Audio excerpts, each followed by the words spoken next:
네, 안녕하세요. 배워야 산다. 오늘 네 번째 시간인가요? 네.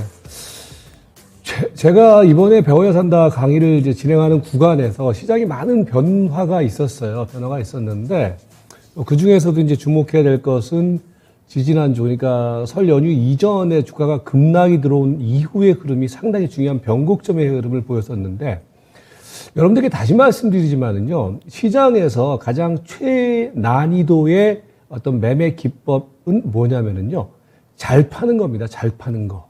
제가 이제 여러 차례 명인들의 복귀라든지 이런 데서도 말씀드렸던 부분들이 하수 투자자들, 초보 투자자들의 경우에는요, 사는 행위, 그러니까 매수하는 행위에다가 중점을 둬요. 근데 나중에 보면 말입니다. 이제 주식을 어떤 마라톤에 만약에 생각을 한다고 하면은 결국 종착점에 가보면은요, 이 사는 걸 잘하는 사람보다 파는 걸 잘하는 사람이 결국은 그 결승선에 먼저 들어옵니다. 왜 이 말씀을 드리냐면은, 이제 지지난주에 우리 이제 배워야 산다라든지 제가 이제 수요일 날 진행하는 명인들의 복귀에서 여러분들에게 이제 그런 말씀을 드렸을 거예요. 이번 반등의 성격을 먼저 규정을 하자. 그러니까 이번 반등의 성격은 그 많이 빠진 데 따른 반발 매수 심리에 의한 반등. 그러니까 반등이죠. 상승이 아니라 반등일 뿐이다. 그렇기 때문에 그 반등은 분명히 한계성을 가질 것이다. 그러면 그 한계성을 우리가 이제 정해놓고 그 한계성 국면에서 액션을 취하자. 그러니까 액션이라는 것이 제가 이제 모두에 말씀드린 것처럼 사는 액션이 아니라 파는 액션을 좀 취하자. 왜? 이거는 뻔히 기술적 반등이기 때문에. 근데 사실 많은 분들이 저도 이제 어제도 이제 채팅 같은 걸 통해서 이제 질문을 받고 그랬던 것이 결국 여러분들이 액션을 취하지 못하는 것이 뭐냐면요. 이번에 종합주가 지수가 한 350포인트 정도 빠지지 않았습니까? 그 과정 속에서 우리 대부분의 개인 투자가들의 경우는 피해를 볼 수밖에 없어요. 손실을 볼 수밖에 없는데 이제 중요한 것은 한 30% 40% 빠졌단 말이에요. 그죠? 그리고 난 다음에 이번에 이제 반등이 들어오면은 대체적으로 하면 10% 정도 반등을 줬단 말이에요. 그러면 이제 많이 이제 손해봤던 저점 대비해서 10% 되돌림을 줬단 말이에요. 거기서 액션들을 못 취하세요. 예. 왜 그러냐면은 이렇게 많이 빠진 거 기다리지. 근데 사실은 이번에 반등에 액션을 취했던 사람들과 그냥 마냥 기다렸던 사람들이 오늘 시점에서 뭐가 다르냐면은요.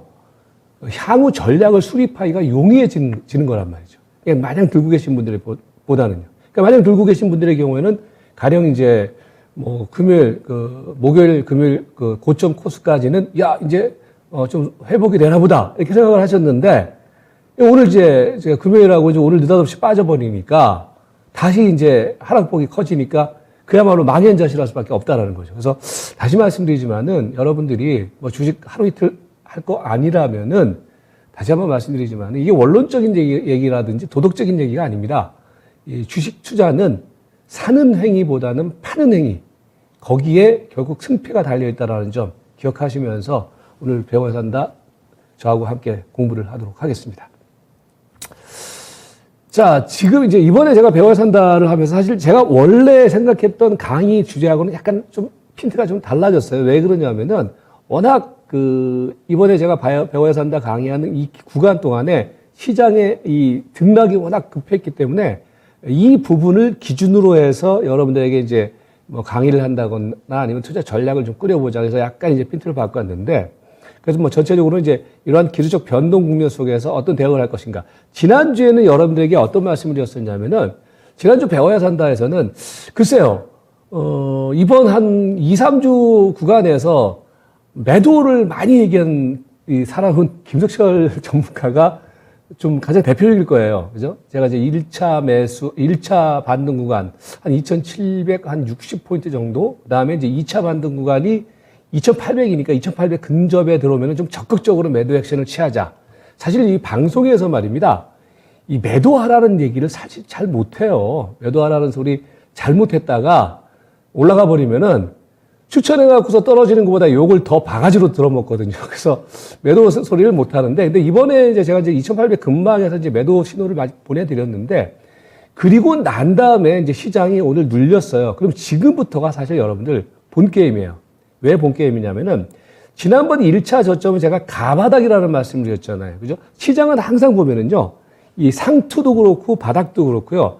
외마디 바닥, 외마디 상투는 안 나와요. 대부분 보면은 이중천정이라든지 쌍바닥이라든지 이렇게 나타나거든요.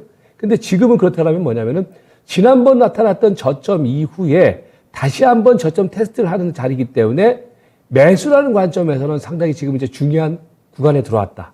그러니까 지난주까지 만약에 팔았다라면 여기서 또 어떤 파신 분들을 기준으로 말씀드렸을 때 어떤 액션을 취할 것인가 상당히 중요한 포인트이기 때문에 오늘 말씀드리는 저점 매수 구간 그리고 어떤 종목을 사야 될 것인가 그거를 또 명쾌하고 심플하게 말씀드릴 테니까 집중하시면서 공부하시기 바라겠습니다.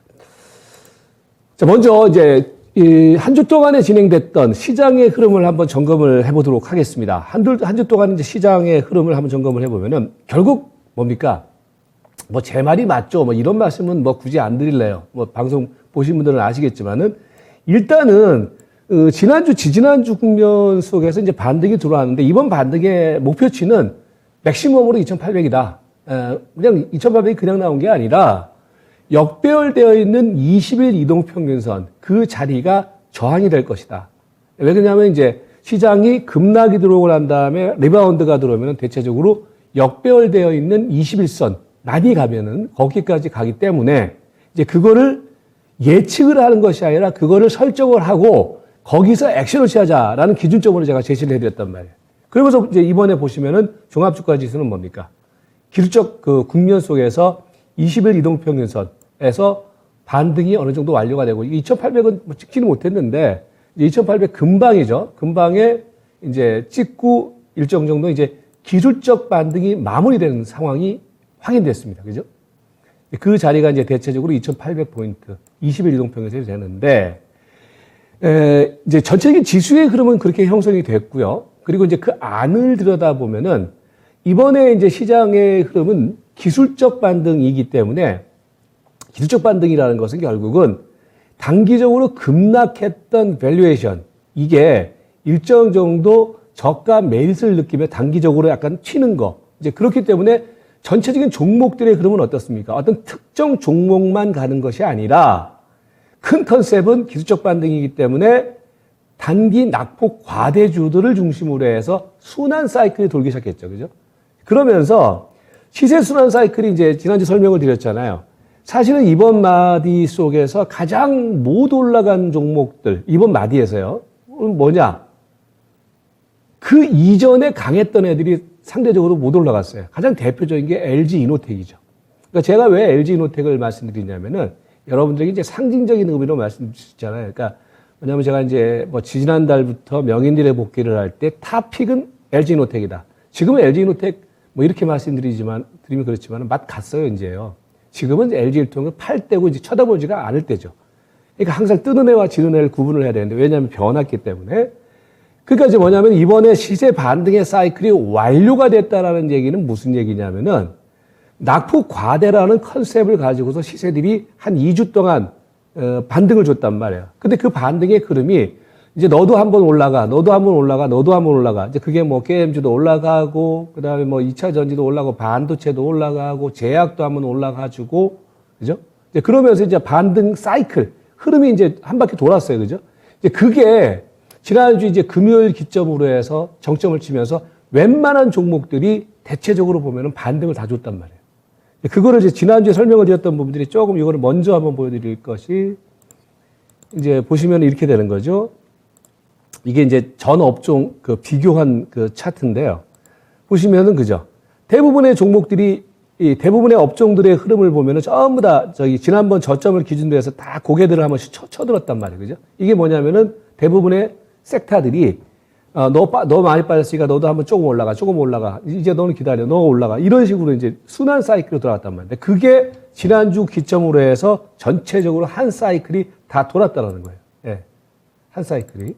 한 사이클이 돌면서 전체적으로 그 한 사이클이 돌았다라는 얘기는 뭘 의미하겠습니까?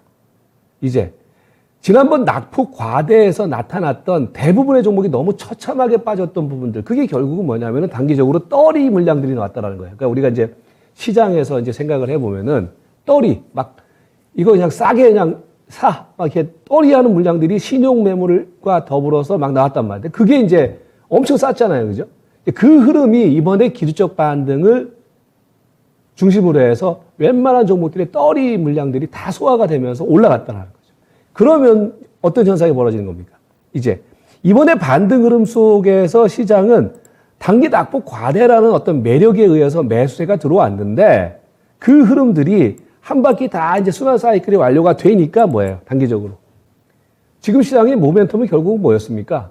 이번에 이제 2주 동안 올라갔던 모멘텀은 결국은 단기 가격 그 매력이었거든요. 그게 이제 소진됐다라는 거죠. 그러니까 이제 소진되는 자리가 어느 자리까지냐? 이 자리까지죠. 2,800포인트까지.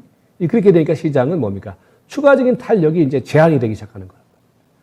그러면서 시장은 금요일부터 이제 단기 저항 시그널이 나오면서 오늘 표면적으로는 그러니까 시장 흐름이 사실 그래요. 표면적으로는 뭐 우크라이나 사태 아니면은 미국의 금리 부분이 좀 더 빨라질 것이다. 이게 표면적인 이유로 나타나는 것이지만 그거 뭐 하루 이틀 뭐 아는 겁니까? 뭐 다 알고 있었던 거잖아요. 그죠? 중요한 것은 뭐냐면 그 안을 들여다보면은 시세들의 흐름이 낙폭 과대라는 부분들이 해소가 되면서 어느 정도 해소가 되니까 여러분들 생각을 해보세요. 20% 빠졌던 종목이 예를 들어서 이번에 리바운드가 주면서 10%로 이제 낙폭을 줄였어요. 그러면 그 10% 국면 속에서 누가 또 추가적으로 매수가 들어오겠습니까? 안 들어오죠. 그 이전에는 20% 빠졌기 때문에 매수가 메리트에 의해서 들어왔지만은 추가적으로 10%가 올라간 자리에서 매수, 즉 후속 매수가 안 들어온다는 거죠. 그러면서 시장은 뭐예요? 전체적으로 조정 흐름이 다시 재반락의 흐름으로 나온다. 예측을 해드렸잖아요. 재반락이 분명히 나온다. 그래서 좀 팔아놔라. 그죠? 말씀드렸잖아요. 그러면서 시장의 전체적인 플로우는 뭐냐면은 1차적으로 지난번 낙폭 과대에 따른 급락에 따른 1차 가바닥. 1차 가바닥, 이건 바닥 아니다. 1차 바닥이다라는 말씀 드렸잖아요. 그래서 이제 여러분들에게 다시 2차 바닥이 들어오니까 준비해라.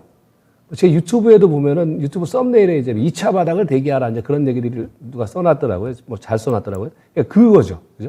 그러면서 1차 바닥이 형성되고, 그 다음에 기술적 반등이 들어오고, 이제는 뭐냐? 2차 저점 테스트 국면으로 오늘까지의 시장의 흐름에 변화가 나타났다. 즉, 뭐 차트로 한번 놓고 보면 이런 거죠. 이런 식으로.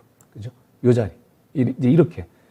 이런 식으로 이제 시장의 흐름이 이어진 상황이다. 그 안의 흐름들은 이제 이런 과정을 거치면서 이렇게 이제 정리가 되겠죠. 그 흐름을 한번 차트상으로 우리가 점검을 해보면은요. 자, 이게 이제 지난주에 제가 예상 시나리오, 그러니까 지난주 시장의 흐름을 분석을 하면서 예상 시나리오를 말씀드렸던 부분들이에요. 그러니까 지난주 우리 배워야 산다 할 때가 지수가 어느 자리였었냐면 요 자리에 왔었단 말이에요. 그죠? 요 자리에 왔었는데 이때 이제 여러분들에게 말씀드렸던 부분들이 여기서 이제 만약에 올라간다고 하면은 이제 시나리오를 우리가 세 가지로 볼 수 있다. 그러니까 지난주 기준입니다. 지난주 월요일 기준입니다. 월요일 기준으로 세 가지 시나리오를 볼 수 있는데 첫 번째 시나리오는 다시 전 저점을 확인하는 그런 시나리오. 그죠? 그 다음에 두 번째로는 이격을 축소하는 조정. 즉 옆으로 이제 횡보하는 조정. 이게 이제 21선, 11선, 5일선이 많이 벌어져 있잖아요. 그러면 이제 많이 빠지지 않고 많이 올라가지 않고 옆으로 횡보하게 되면은 시간이 지나면 어떻게 돼요? 20일, 10일, 5일선이 축소가 되겠죠. 그죠? 그 간격이. 이제 그 흐름. 그 다음에 이제 세 번째로는 뭐냐? 짧게 흔들었다가 다시 고점을 치는 그 흐름. 이렇게 이제 예상 시나리오를 말씀드렸는데 제가 이제 말씀드렸던 부분들이 뭐였어요?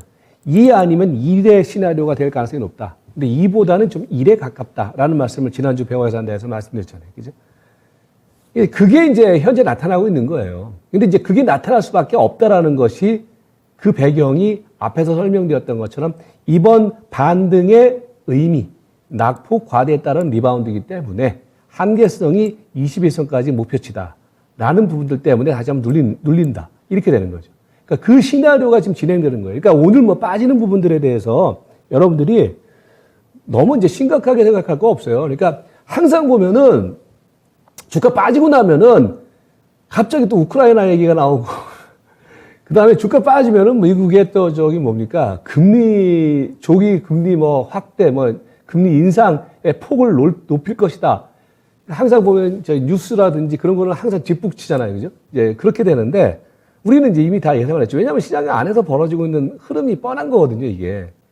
그러면서 이제 시장이 조정이 들어왔다. 그러니까 그 의미를, 그래서 오늘 나타났던 시장 조정의 의미를 그렇게 해석할 필요는 없다라는 거예요. 자연스럽게 여러분 생각을 해보세요. 이렇게 빠진 애가 이만큼 올라갔어요. 그죠? 그러니까 쉽게 얘기해서 350포인트 빠졌던 애가 한 150포인트, 200포인트 반등을 줬단 말이에요. 아니, 그러면 다시 한번 누르고 가야지. 그 바로 가겠습니까? 시장에서 새로운 모멘텀이 없는데. 그죠? 그 흐름이 나타나고 있는 거예요. 근데 거기에 마침 이제 뭐 우크라이나 사태가 약간 또 뭡니까? 좀 고조되고, 그 다음에 이제 연준에서 얘기하는 어떤 금리에 대한 부분들이 약간 고조가 되니까 그게 이제 빌미로 작용했을 뿐이지, 내부적인 어떤 시장의 흐름이라든지 수급의 흐름은 이미 조정이 나타날 수밖에 없던 상황이었다. 이걸 제가 지금 말씀드린 게 아니라 미리 여러분들한테 예고를 해드렸잖아요. 그래서 팔아라. 그러니까 제가 팔아라는 소리를 하니까 어떤 분들이 그러더라고요. 이렇게 많이 빠진데 어떻게 팝니까? 근데 사실 여러분들 가만히 생각해 보세요. 2800에서 만약에 파셨던 분들 있잖아요.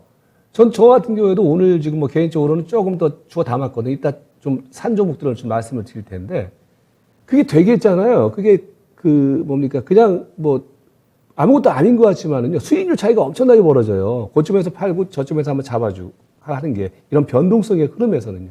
그러니까 여러분들이 그러니까 마냥 들고 있을 필요는 없다. 그래서 이 흐름이 지금 나타나고 있는 상황인데, 중요한 것은 먼저 전제는 뭐였어요?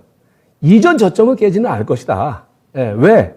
이전 저점 국면에서 나타났던 이 하락의 모멘텀이라는 것이 시장에 어느 정도 반영이 됐기 때문에. 여러분들 가만히 생각해 보세요. 이 우크라이나 상황도요, 사실 지난번 주가 하락 국면 속에서 어느 정도 얘기가 나왔던 부분들이에요. 그리고 지금 시장의 전체적인 프레임, 하락 프레임을 좌우하고 있는 이 금리 모멘텀, 금리 프레임의 경우에도 이미 시장에서 재탕, 삼탕이 되고 있는 거거든요. 그죠? 그렇기 때문에 그 이전보다 그 하락 모멘텀이 더 강하게 나타날 상황은 아니다. 그리고 그 이전에 나타났던 하락 모멘텀이 시장의 상당 부분 반영이 됐기 때문에 추가적인 급락, 그러니까 이전 저점을 그냥 무섭게 빼는 급락은 나타나지는 않을 것이다. 그렇다면 여러분들이 여기서 생각해야 될 것은 결국 우리가 예상했던 일본의 시나리오로 왔는데, 일본의 시나리오에서 그렇다면은 우리가 지난번에는 한번 2800에서 주는 전략을 취하자라고 했을 때 줬으면은 받자라는 거죠. 심플하잖아요. 줬으면 받자. 그러니까 지난번에 여러분들에게 2800포인트에서 매도 액션을 좀 적극적으로 취하자라고 말씀드렸던 것도 그 전제는 뭐였습니까? 다시 받기 위해서잖아요.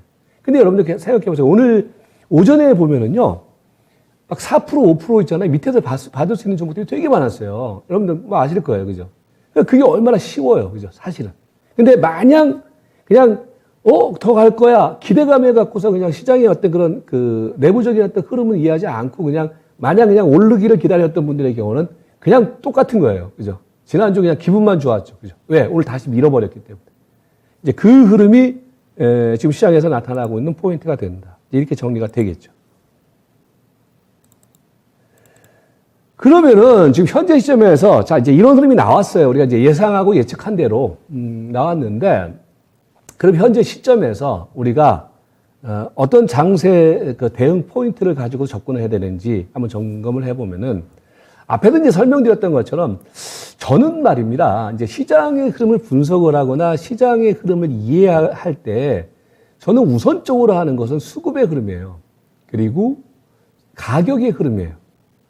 그러니까 예를 들어서 뭐 어떤 종목이 많이 올라갔고 어떤 종목이 떨어졌고, 시장 전체적인 흐름 속에서는 어떤 종목이 지금 현재 시장의 흐름을 주도하고 있고, 그리고 현재 시장 흐름 속에서 수급의 흐름을 보면은 어떤 수급 요인이 전체적인 어떤 시장의 흐름을 좌우하는지, 이걸 먼저 봐요, 저는. 그러니까 그걸 유발시키는 요인을 보는 것이 아니라 그걸 먼저 본단 말이에요. 근데 많은 분들은 그걸 유발시키는 요인을 보려고 해요. 그러면 틀려진단 말이에요. 즉, 지금 앞에서 말씀드렸던 것처럼 자꾸 이제 빌미를 얘기하기 이전에 시장의 흐름, 시세의 흐름이 어떻게 변화됐으며, 그 다음에 수급의 흐름이 어떻게 변화됐는지 그걸 먼저 봐야 되는데, 뭐 예를 들어서 이번에 주가 하락할 때 추가적인 하락의 요인을 제가 뭐라고 말씀드렸습니까? 당연히 주가가 밀리면은 신용이 꽉 차 있었는데, 신용이 한 24주, 26주 차 있었는데, 그 신용에 물려있는 사람들이 그걸 못 견딘다. 그거 던지면은 막판 매도의 클라이막스가 나올 수밖에 없다. 그 수급의 흐름으로 보는 거란 말이에요. 시세의 흐름에 있어서는 대부분의 종목들이 이제 LG이노텍이라는 이런 종목을 중심으로 해서 버텼는데 얘네들까지 이제 조정이 들어오기 시작했단 말이야. 막 LG 디스플레이 이런 것들이 막 조정이 들어오기 시작했잖아요. 그러면 이거는 시세 흐름 속에서 시장이 못 버틴다. 그죠?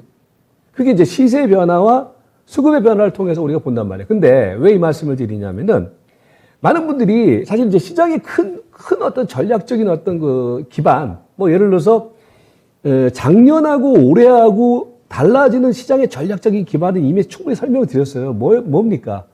유동성 확대에서 유동성 축소란 말이에요. 이거는 다 아는 거예요. 그죠? 그 프레임 하에서 이제 시세가 어떻게 변화되면 수급이 어떻게 변화되면 이걸 우리가 봐야 되는 거란 말이죠. 그러니까 이제 그러면서 지금 최근에 단기적으로 나타나고 있는 시장의 어떤 그런 변동성의 흐름이라는 것이 이거는 하나의 그 변동 요인이지 왜 이렇게 말씀드리냐면요. 이미 이번 하락을 유발시켰던 1차 하락 파동에서 이 부분들은 상당 부분 반영이 됐다라는 거예요. 근데 이게 현재 시점에서 나타나는 것은 특별하게 말할 거리가 없으니까 이 얘기를 하는 거란 말이에요. 즉, 금리 프레임이라는 것도 말입니다. 이번에 이제 연준에서 한 50bp 정도를 인상을 할 것이다. 예, 이제 이런 얘기가 나오면서 시장이 화들짝 놀랐다. 근데 여러분들, 우리가 항상 말입니다. 지엽적인 포인트를 보는 것이 아니라 큰 근간을 봐야 된단 말이에요.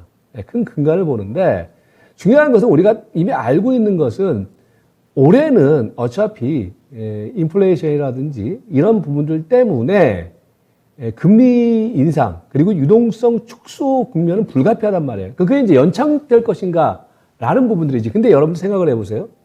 주가는 말입니다. 그 부분에 따른 일정 정도의 어떤 그런 그 조정 국면은 어느 정도 거쳤다라는 거예요. 3,200포인트를 달리던 주가가 말입니다. 여러분, 지난주에, 그러니까 3,200포인트를 달리던 주가가 2,600, 2,500까지 온단 말이에요. 그 얘기는 그 부분에 따른 가격의 조정은 어느 정도 거쳤단 말이에요.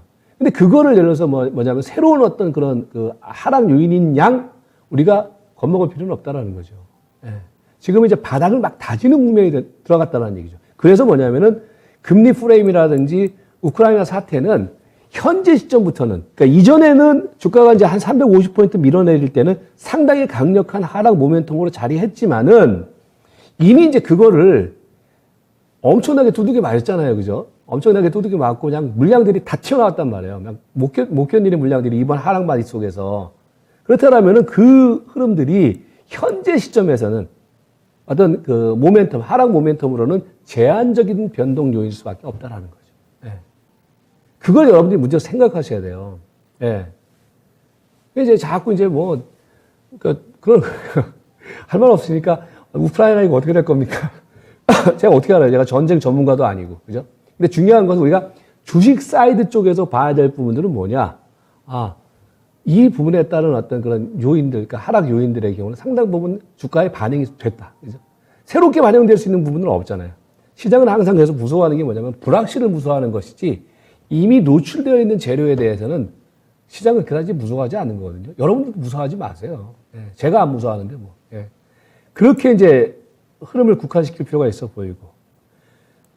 그렇기 때문에 뭐냐면 시장은 추가적인 급락, 그러니까 지난번에 나타났던 하락 파동에 이은 추가적인 하락 파동, 큰 어떤 급락 파동은 사실은 나타나기는 힘든 국면이라는 얘기예요. 왜냐하면 반영이 됐기 때문에. 그리고 이거는 이제 외형적인 재료적인 포인트고 수급적인 포인트에서도 제가 이제 한 차례 더 지금 신용이 조금 더 줄어야 된다라는 말씀을 드렸잖아요. 근데 드렸는데 지난번에 이제 4조 5조 원대에서 1조 원대까지 그 신용이 털릴 때 그 아주 급한 매물들, 그러니까 3개월 전에 사서 물렸던 물량들, 담보 비율 한 120%, 130% 밑으로 들어온 그 물량들 있지 않습니까? 급한 악성 매물들은 이미 소화가 됐단 말이에요.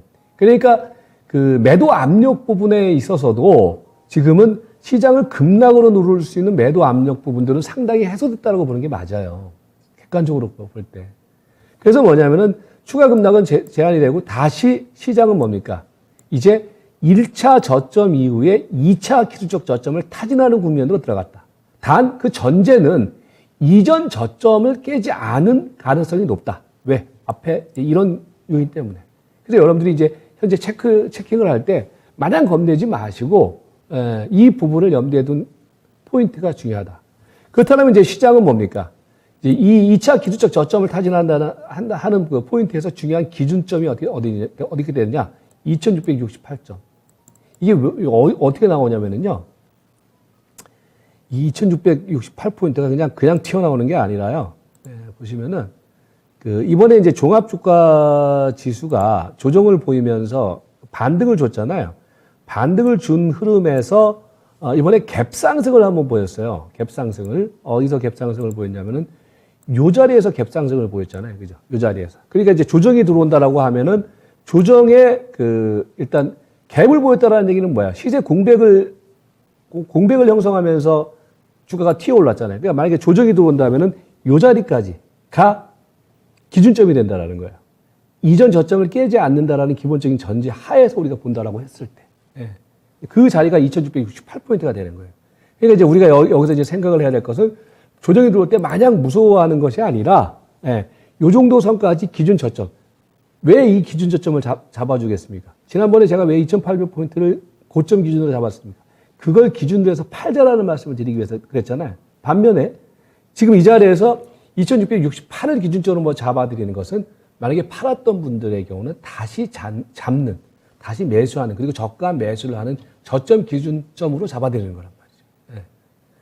그러면서 이제 시장은 기술적 저점을 타진한다는 얘기는 요 정도까지의 어떤 그런 조정. 그리고 또 하나는 뭡니까? 이격 축소. 이격 축소는 뭐냐면은 지수 조정이 깊게 들어오지 않는다고 하더라도 이제 약간 옆으로 횡보하는 흐름. 그렇게 되면 뭐야? 옆으로 횡보하게 되면은 지금 21선, 11선, 5일선이 이평선이 상당히 이격이 벌어져 있잖아요. 이게 이제 옆으로 횡보하게 되면은 시간이 지날수록 나란히 가게 되겠죠. 이제 그 흐름이 이제 전체적으로 뭡니까? 여러분들께서 보셔야 될 향후의 주가 시나리오의 포인트가 된다는 거죠. 예. 그리고 이제 뭐냐면은 이제 우리가 이제 장세 체크 포인트에서 시장이 이제 급락의 위험성에서 상당히 좀 약간 뭡니까? 좀 자유로워졌다라는 부분들은 뭐냐면은, 일단 아까 말씀드렸던 것처럼 패닉 심리는 상당 부분 해소가 됐다라는 거예요. 그러니까, 패닉 심리라는 것이 결국은 투매거든요. 투매를 유발시키는 가장 핵심 심리 요인이거든요. 그러니까 패닉이 나오면 투매가 나오잖아요. 근데 이제 지금은 뭐냐? 투자 심리가 상당히 중요해요, 여러분들. 시장에서요. 우리 개인적인 투자 심리. 근데 지금 여러분들 가만히 생각해 보세요. 맨날 가만히 생각하려고 하는데, 지금 생각해 보시면은, 우리 개인 투자가들의 경우에도, 내가 이제 예를 들어서 신용을 들고 있는데, 막 주가가 급락이 들어와요. 그러면은, 진짜 무서워요. 근데 지금은 그 부분이 많이 털렸기 때문에, 그리고 이번에 한번 급락의 저점을 만들어줬기 때문에, 상당수의 개인 투자가들의 경우에는요, 이제는, 그래, 빠질 때 빠져라. 이렇게 생각이 된단 말이에요. 그러니까, 그리고 이제 새롭게 나와야 될 어떤 악재 요인이라는 것도 이전의 악재 요인과는 규모라든지 강도가 약하게 나타날 수밖에 없겠죠. 그렇다면 투자 심리적인 측면 속에서도 상당히 패닉 심리가 해소됐다라는 부분들. 이 얘기는 뭐냐? 이 개인 투자가의 플레이가 이 급격한 투매 플레이로 나타나기보다는 이제 저가 매수를 노리는 플레이로 나타날 공산이 커졌단 말이에요. 지난번 한 차례 급락 파동을 겪었기 때문에. 예. 그래서 지금 이제 그 부분을 보시면 될 것 같고, 그 다음에 말씀드렸던 것처럼, 추가적인 악성 매물. 그러니까 한 차례, 제가 보는 결에서는, 그러니까 이번에 이제 수급적인 측면 속에서 보면은요, 이제 신용 잔고 기준으로 놓고 보면은 20조 밑으로 한번 들어와야 되지 않느냐. 저는 이제 그렇게 보는데, 아무튼 추가 악성 매물에 대한 이제 그 부분들도요, 그러니까 급격하게 어떤 그런, 지금부터는 급격하게 어떤 반대 매매 형식, 이런 형식으로 나타나지는 않을 거예요. 그러니까 뭐냐면은, 추가적인 악성 매물. 그러니까 이전에는 뭐냐면은, 그야말로 반대 매매 형식으로 신용 잔고가 털렸거든요. 청산이 됐거든요. 근데 이번에는 그런 상황은 아니기 때문에, 추가적인 악성 매물 압력은 상당 부분 해소됐다라는 부분들. 이런 부분들을 생각할 수 있다. 다만, 이게 이제 하락 압력을 유발시킬 수 있는 요인이 되는데, 이 하락 압력이 상당 부분 해소됐기 때문에 시장은 막바로 다시 이제 갈 수 있는 상황은 아니겠지만은 전체적으로 약간 혼조권의 등락이 연출될 수 있는 그런 개연성이 충분히 있다. 이런 흐름을 통해서 우리가 볼 때. 이렇게 이제 정리가 되겠죠. 네, 그러면 이제 이렇게 이제 포인트를 정리를 하고 그러면 이제 현재 시점에서 우리가 이제 어떤 그 대응 포인트를 잡아야 될 것인가? 일단은요, 이제 뭐 심플합니다. 앞에 이제 거의 이제 대체적으로 여러분들에게 이제 예시를 해드렸는데 일단 지금부터는 말입니다.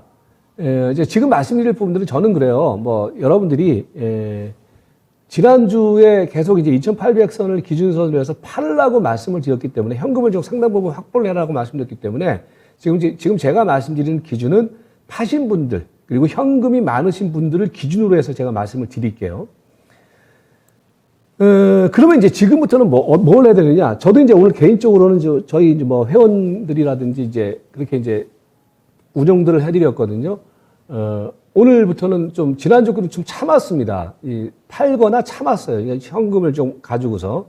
왜냐하면 이건 분명히 한번 반락이 들어올 것이다. 뭐 예측을 해드렸잖아요. 근데 지금 오늘부터는 좀 적극적으로 좀 사기 시작했습니다. 그러니까 그러면 뭐냐? 그러니까 우리가 이제 저점은 앞에서 설명드렸던 것처럼 이번에 이제 반등 마디 속에서 나타났던 갭 흐름의 이전 고점 흐름, 이 자리가 이제 2668포인트가 되는데 이 자리를 이제 기준선으로 해서는 지금부터는 뭡니까? 이 근방에 들어오는 자리. 가령 이제 오늘 시초가 자리 같은 경우 이런 자리에서는 조금씩 이제 사야죠. 그러니까 지난주하고 이번 주하고 달라진 게 뭐가 달라진지 아십니까? 지난주에는요, 시초가부터 떠서 출발했어요, 항상. 예, 시초가가 항상 고점이었어요, 거의.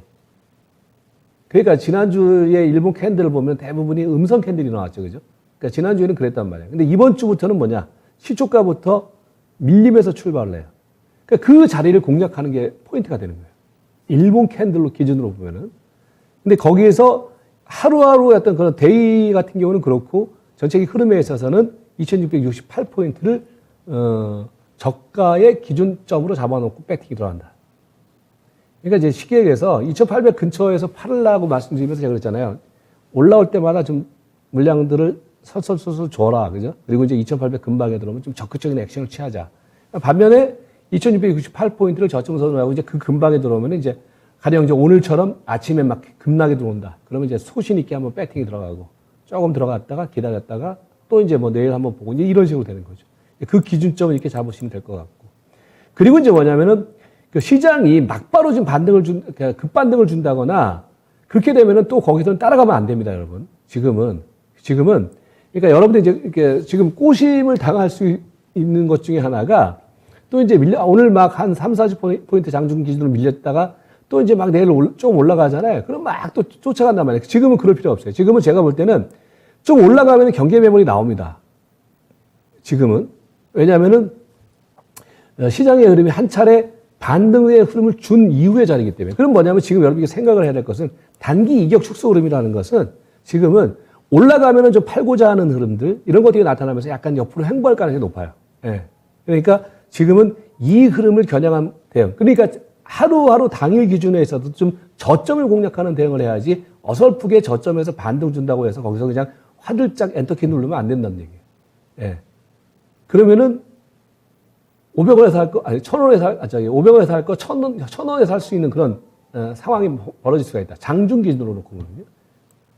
그래서 지금부터는 뭐냐면은 철저하게 이제 단기 조정 다시 이제 한번 올라가고 난 다음에 눌림목이 들어오는 자리이기 때문에 저가 포인트라는 견지를 항상 하셔야 돼요. 뭐 싸게 산다 그냥 이렇게 말씀드리는 게 아니라 기술적으로 놓고 보면 지금은 철저하게 장중에서도 저점 공략에다가 포인트를 둬야 된다.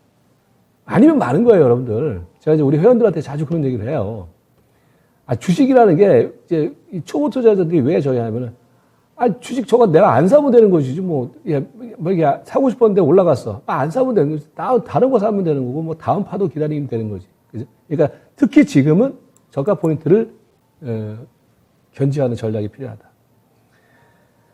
그러면서 이제 여러분들께서 그럼 뭘 사야 되느냐? 그럼 뭐 어떤 걸 사야 되느냐? 가장 관심이 있으실 것 같은데 지난주 예를 들어서 지난주에 여러분들에게 이제 배워야 산다해서 예시를 다 드렸어요. 그러니까 제 명인들의 복귀를 연결져서 보신 분들은 작년하고 이제 올해 들어와서 그러니까 이번에 하락 파동 이후에 제 전체적인 어떤 포트폴리오 전략이 많이 바뀐 것을 느끼시는 분들이 계실 거예요. 그분들은 상당히 빠르신 분들일 텐데, 그러니까 작년 같은 경우에는 제가 뭐 몇 달 동안 뭐 말씀드렸습니까? LG 이노텍, 뭐 디스플레이, 삼성 전기 뭐 이런 것들 맨날 말씀드렸잖아요. 그죠? 근데 지금은 바뀌었어요. 어떻게 바뀌었냐면 이제 시세가요. 바뀝니다, 여러분들. 이 하나의 변곡점이 들어오게 되면은요. 시세의 흐름이 바뀌어요. 그게 이제 뭐냐면은 지금은 이제 싼 종목들, 그냥 단순히 싸다라는 것이 아니라 오랫동안 이제 뭡니까 주가가 조정을 보이고 선조정을 보이고 이제 저점이 만들어지는 종목들, 걔네들이 만들어지기 시작하고 있어요. 어저께 지난주에 제가 이제 예시를 한번 드렸잖아요. 그러면 이제 향후에 여러분들이 포인트를 잡아야 될 것은 중기적인 어떤 그런 조정 국면 이후에 저점 형성을 하고 단기 추세가 만들어지는 종목들. 쉽게 얘기해서 제가 자주 말씀드리는 그 대시세 공략의 포인트가 뭐냐면은 역배열에서 정배열로 전환되는 종목들. 이평선이. 단기 이평선 기준으로 역배열에서 정배열로 전환되는 종목군들. 걔네들이 지금 그야말로 드글드글하게 좀 준비되어 있어요. 그래서 제가 여러분들에게 이제 말씀드린 게 그거예요. 사실 여러분들이 물려있는 종목들은 뭐냐면요. 지금 대부분 우리 개인 투자들이 물려있는 종목들의 경우는요. 이런 종목들이 아니에요. 최근까지 올라갔던 종목들을 물려 계시는 거예요. 사실은. 네, 항상 그래요. 근데 사실은 여러분들이 이제 바꿔야 될 것은 걔네들 갖고 있어야 될 것이 아니라 얘네들을 갖고 있어야 되는 건데, 네, 나중에 보면 또 얘네들 올라가고 나면은 그때 이제 쫓아가게 된단 말이에요. 근데 아무튼, 그래서 이제 저는 빨리 바꿔라. 라는 말씀을 사실 드린 거거든요. 이번 맞이에서. 근데 아무튼, 향후에 그렇다면 이제 흐름은 이런 섹터. 그 다음에 이제 최근에 보면 이제 항상 보면은 그 마디마디라든지 그 시장의 국면 속에서요. 가장 강한 흐름을 보이는 섹터들이 만들어져요. 종목들이. 최근에 여러분들 먼저 말씀드릴게요. 최근에 이제 작년까지는 LG 이노텍이었다라면은 제가 작년에 LG 이노텍과 더불어서 말씀드렸던 종목 중에 하나가 하이닉스였어요. 근데 하이닉스가요, 이 움직이는 게 이게 심상치가 않은 거예요, 사실은. 이거 놓치지 마셔야 돼요, 제가 볼 때는. 그게 이제 추세가 강화되면 하이닉스가 작년 하반기에 LG 이노텍이 보여줬던 모습을 보여줄 가능성이 높아요. 올 상반기에는. 또 이렇게 얘기하면은 그럼 삼성전자는요. 그러니까 시장에서는요. 일단 1등에다가 먼저 승부를 보시는 거예요. 2등은 그 나중 문제고, 예. 특히 지금같이 이렇게 장이 뭐 이렇게 본격적인 화랑장이 아닐 때는, 예. 1등만 보는 거예요. 그러니까 하이닉스가 그런 흐름을 보게, 그러니까 지금 이제 추세가 강화되는 섹터 쪽에서 대표적인 종목이 하이닉스가 떠오르는 거예요. 그래서 작년에 하반기에 그 이노텍이 보여줬던 모습을 하이닉스가 보여줄 가능성이 상당히 높아진 모습이다. 그리고 이제 뭐냐면은 이렇게 추세가 형성되는 종목군들, 얘네들이 여러분들의 선택을 저 좀 사주세요. 저 많이 올라갈게요. 라고 기다리는 종목들이 상당히 많이 있다. 그래서 여러분들이 이런 어떤 시장의 변동성 흐름 속에서 이 흐름에다가 포인트를 집중하는 감각이 필요하다. 이렇게 말씀드릴게요. 그러면은 이제 시장의 흐름을 향후에 이제 어떤 기술적인 흐름 속에서 우리가 이제 생각을 해보면은 먼저는 이제 지난주에 이제 말씀드린 이후에 보면은 이제 이런 거죠. 시장의 이제 전체적인 어떤 향후의 어떤 기술적 대응 포인트를 한번 정리를 해보면은 급락 이후에 그죠?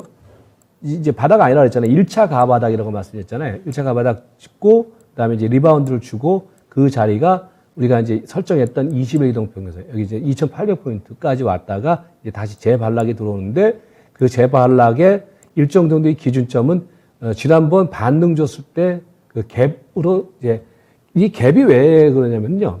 갭이라는 것은 시초가부터 황 떠서 출발한 거란 말이에요. 그 사이에 공백이 있단 말이에요. 그럼 만약에 다시 반락이 들어오면은 이전에 출발했던 공백 지점까지 일정 정도는 눌림이 들어온단 말이에요. 그 기준점이 2,668포인트가 되는 거예요. 제가 이제 점쟁이가 아니라, 무슨 법사가 아니라, 예, 여러분들에게 이제 시장의 흐름 속에서 이제 우리가 객관적인 어떤 기준점을 정하자는 거예요. 그 기준점이 2,668포인트가 된다.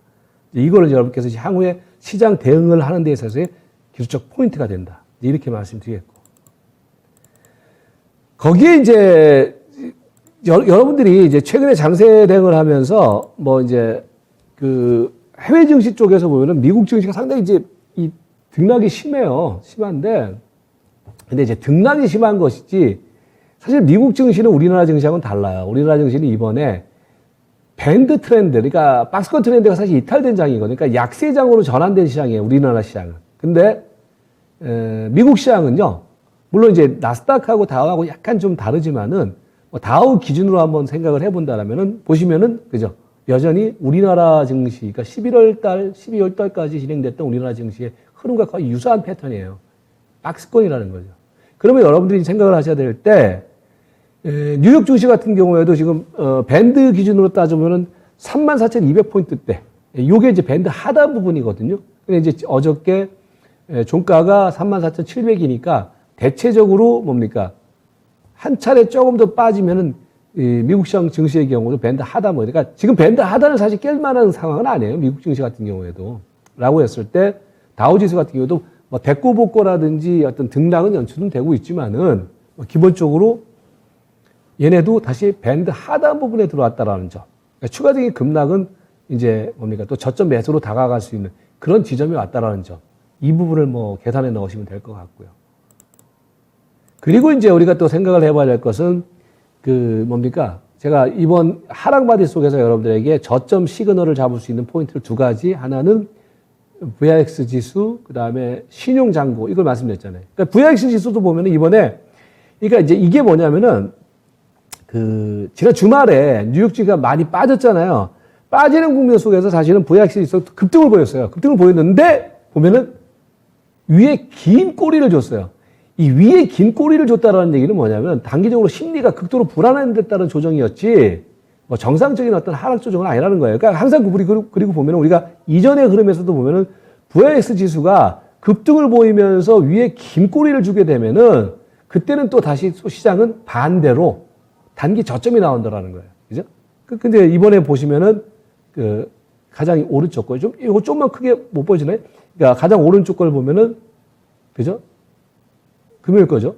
보면은 장대 양선 주고 난 다음에 장대 양선 주고 난 다음에 전체적으로 뭡니까? 흐름이 위에 꼬리를 주는 흐름이 나왔단 말이에요. 그죠? 그러니까 이 흐름은 뭡니까? 반대로 미국 증시의 경우에도 어느 정도 심리적인 압박감에 의해서 밀렸지만, 그러니까 뭐 전쟁에 대한 어떤 그런 뭐 우크라이나 사태에 대한 어떤 불안감이라든지 이런 것들이 이제 한꺼번에 나온 거지만은 결국은 심리가 반영이 됐다. 이렇게 보는 게 맞겠죠. 반대로. 그렇죠? 그렇게 보시면 될 것 같고. 그리고 이제 뭡니까? 시세들의 경우는 이번에 이제 섹터별로 어떻게 움직였냐면은 가장 먼저 움직였던 애들은요, 가장 밑에 있는, 가장 많이 빠진 애들이 가장 먼저 움직였어요, 사실은. 제약바이오죠. 제약바이오 같은 경우는 아무래도 뭐 특징적인 부분들은 여기에 이제 포함되어 있는 종목 중에서 뭐 다들 아시다시피 수젠텍이라든지 시젠이라든지 휴마시스라든지 저도 좀 조금 아까 뭡니까? 진단키트를 했는데, 진단키트 한 줄이네요. 한 줄밖에 안 나왔습니다. 음성이에요. 그러니까, 진단키트 때문에 이제 뭐 휴마시스라든지 시젠이라든지 수젠텍이라든지 얘네들이 이제 움직임에 따라서 뭐 제약바이오도 움직였지만은 이번에 이제 낙폭 과대가 순환 사이클에 그렇게 돌아간 거예요. 제약바이오 움직이고 게임으로 하고. 근데 중요한 것은 이렇게 순환이 돌아가고 난 다음에 지금은 그럼 뭐냐? 금융.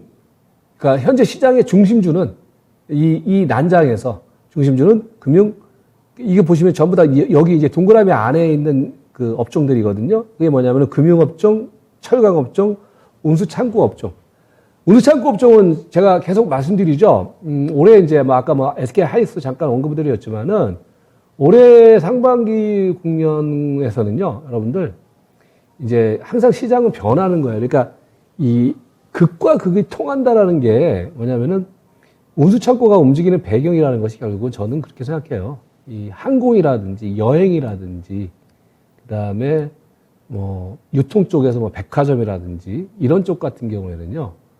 제가 볼 때는 지금은 선취 매수 구간이라고 봐요. 이제 그런 흐름들이 지금 많이 반영이 되고 있다. 운수창고 업종이 움직이는 것이 그렇게 이해가 되고 그다음에 이제 금융주는 뭐 당연히 여러분께서도 뭐 아시다시피 이제 본격적인 금리 인상 국면이기 때문에 금융주도 섹터가 강했고 그 다음에 이제 철강 섹터의 흐름이 강한 모습. 이게 이제 지금 현재 흐름에서는 시장의 중심 섹터. 이거는 뭐 제가 말씀드린 것이 아니라 그렇게 나타나고 있다는 거예요. 예.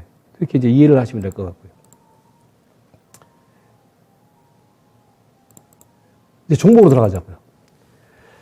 예, 10분 남았으니까 이제 종목을 좀 자세하게 얘기를 하자고요. 자, 그러면은 어떤 종목들을 우리가 봐야 되느냐. 예. 그러니까 제가 이제 뭐 명예대회복께서도 저는 이제 종목을 한번 얘기를 하면 그 포트폴리오를 가지고서 계속 끌고 나가잖아요.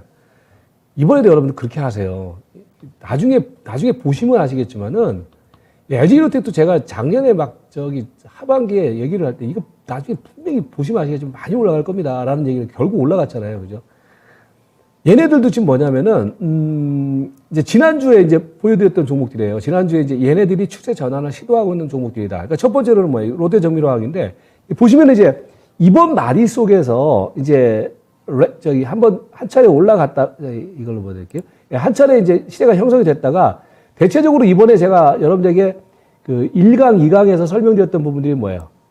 중심 저항선, 그죠?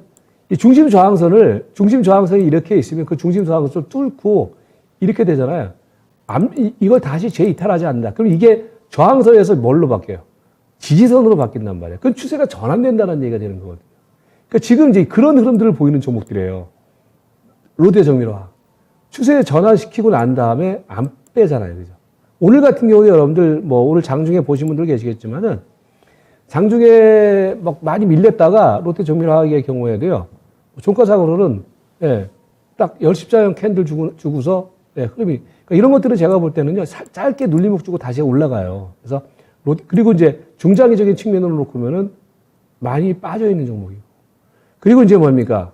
아까 말씀드린 것처럼 여행이라든지 저는 이제 운우창고 이런 것들을 좀 중장기적으로 상당히 좋게 보는데 하나투어 같은 얘네들의 경우에도 보시면은 이번에 다 이제 이런 거예요. 추세 전환시켰다가 짧게 눌림목이 들어오는 거거든요.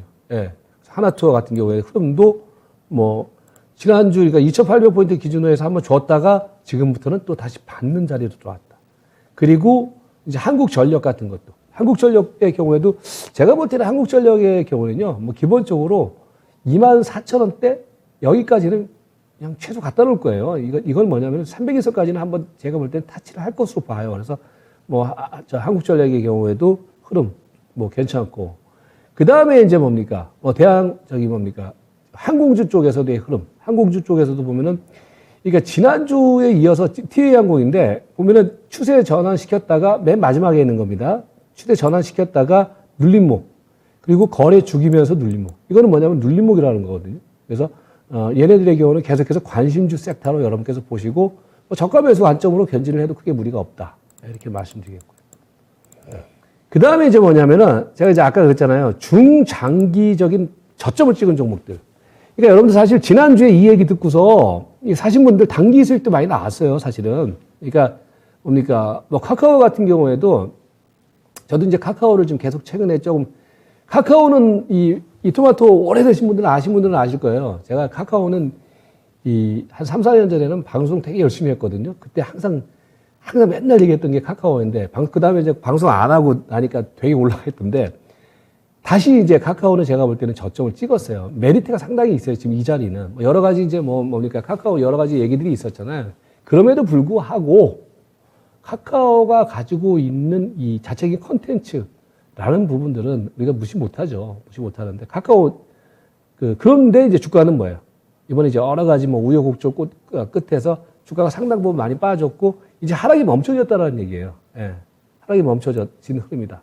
그러니까 사실 금요일 날 이거 아시겠지만은 저도 이제 지난주 초반 코스에서부터 약간씩 사기 시작했는데 금요일 날 한번 급등을 줬어요. 그랬다가 이제 오늘 이제 한번 눌림목이 들어왔는데 뭐 흐름은 카카오 같은 경우도 바닥을 다지는 흐름은 상당히 양호하게 연출되고 있다. 예. 이렇게 보시면 될 것 같고. 그 다음에 이제 지난주 HMM 얘기했죠. HMM도 뭐 이전에 한번 주가가 한번 날렸던 종목 아닙니까? 그죠? 작년에 조선주 막 해운주 갈 때 초기에 제가 이제 말씀드렸던 종목이었는데 그리고 난 다음에 푹 쉬었어요. 얘도. 푹 쉬어갖고서 지금 보시면은 이제 단기 이평선이 역배에서 정배로 전환되기 시작하고 있단 말이에요. 그래서 오늘 같은 경우도 보시면은 상대적으로 오늘 지수 밀리는데 HMM 어떻게 됐어요? 올라갔죠. 그죠? 예. 이런 것들은 이제 중기 저점을 찍은 종목들이다.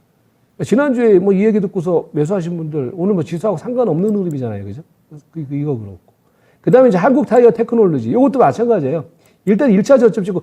그러니까 지금 얘네들이 OCI가 가장 그런 건데 이런 거예요. 이런 식으로 저점을 한번 만들어줘야 될 거예요. 2차 저점. 그러니까 지금 OCI 같은 경우는 대표적으로 이제 그런 흐름이고, 그러니까 가장 이 중에서는 약한데, OCI 같은 경우에도 중기적인 어떤 저점 국면에 진입되어 있는 종목이다. 얘네들은 제가 볼 때는 산업과 가면은요, 글쎄요, 벚꽃이 좀 피고, 개나리가 활짝 필 때는 좀 저는 여기서 좀 올라가 있을 거라고 봐요. 그러니까 여러분들께서 이제 이건 계속해서 눈여겨보시고, 투자하실 분들, 예, 눈여겨보시고. 그 다음에 이제 뭡니까, 마지막으로는 아까 제가 이제 말씀드렸던 종목들이에요. 하이닉스. 그러니까 뭐, 많이들 얘기를 할 거예요. 하이닉스가 왜 이렇게 올라가? 사실 저는 작년부터 하이닉스를 되게 좋게 봤거든요. 좋게 봤는데, 이번에 보면 이제 하이닉스의 움직임이 분명히 다르죠. 그죠? 그러니까 다르다라는 얘기가 이제 그 LG 이노텍이 작년에 레이스를 펼쳤던 흐름과 거의 유사한 흐름이 나오기 시작하고 있어요. 하이닉스 같은 경우에는.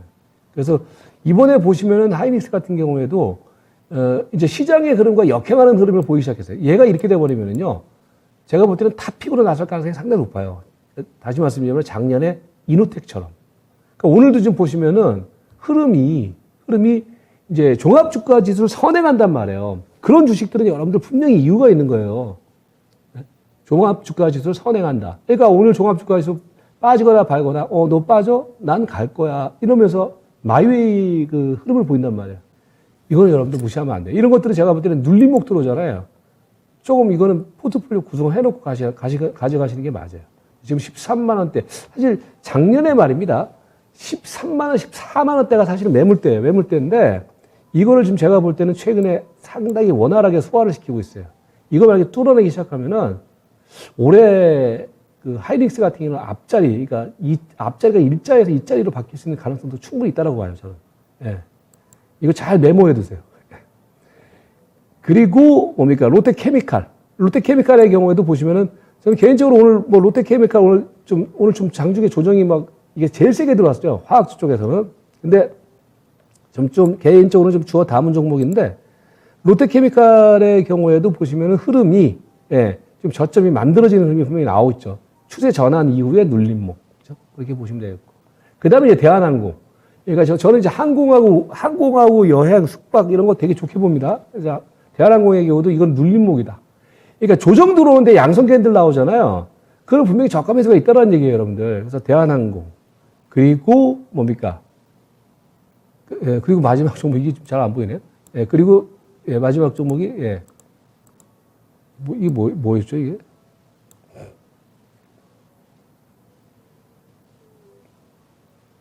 야, 맞다. 대한유화. 대한유화네요. 대한유화는 여러분들, 이게 사실 유통물량이 적어갖고서 이렇게 탄력적으로 움직이지 않지만은, 얘 한번 가면 무섭게 갑니다. 그러니까 대한유화 같은 경우도 저점 형성되는 종목. 이렇게 보시면 될 것 같아요. 정리를 해드리면은, 지금 시장의 흐름은 그래요. 이제 어차피 우리가 지난주에는 2,800을 기술적 반등의 목표치 삼았다. 그러면 지금 보면은 시장은 이제는 2차 저점을 찍을 수 있는 자리다. 찍으러 가는 자리다. 그렇다면 여러분들이 현금을 갖고 계신 분들의 경우는요, 겁먹지 말고요. 오히려 조정 들어올 때, 뭐 짧게라도 조정 들어올 때 2,668을 기준선으로 해서 저가 매수에 가담을 해도 크게 무리가 없다. 주식을 들고 계신 분들의 경우는요, 주식의 면면을 한번 보세요. 그러니까 최근까지 많이 올라갔다가 조정이 들어오는 종목이냐, 아니면 지금 제가 말씀드리는 것처럼 이제 시세가 이미 오래전부터 빠져서 저점을 찍은 종목이냐, 저는 이쪽 종목으로 갈아타야 된다고 봐요. 그게 나중에 한 달 지나고 두 달 지나면 잘했다라는 생각을 저는 분명히 하실 거라고 봐요. 그래서 이제 그 부분들도 여러분들이 사실 힘든 얘기예요. 물려있는 종목을 과감하게 옮긴다는 얘기가 힘든 얘기인데 저는 그게 맞다. 저는 이제 막 새로 들어오는 회원님들도 그 종목 팔아갖고 저는 이쪽으로 옮기고 있거든요. 그래서 여러분들도 그 포인트, 뭐 이건 뭐 제 개인적인 의견이지만은 여러분들 그 포인트를 한번 공감이 되신다면은 뭐 액션을 취해보는 것도 크게 무리가 없지 않느냐 이렇게 말씀을 드리도록 하겠습니다. 아무튼 오늘 뭐 지수가 조정이 들어왔는데 이거를 지난주 판 사람들은요 오히려 저가 기회로 봅니다. 그러니까 여러분들도 너무 지수 밀린다고 해서 저기 하지 마시고 현금 있으신 분들의 경우는요 좀 소신 있는 배팅을 이번 주에는 좀 하자. 오늘 월요일이니까요. 그래서 이 부분에 대한 또 AS는 제가 수요일 날 명인들의 복귀해서 또 해드리도록 할 테니까 아무튼 성공 투자 해보시기 바라겠습니다. 자, 제가 준비한 건 오늘 여기까지고요. 다음 주 월요일 날 또 찾아뵙도록 하겠습니다. 고맙습니다.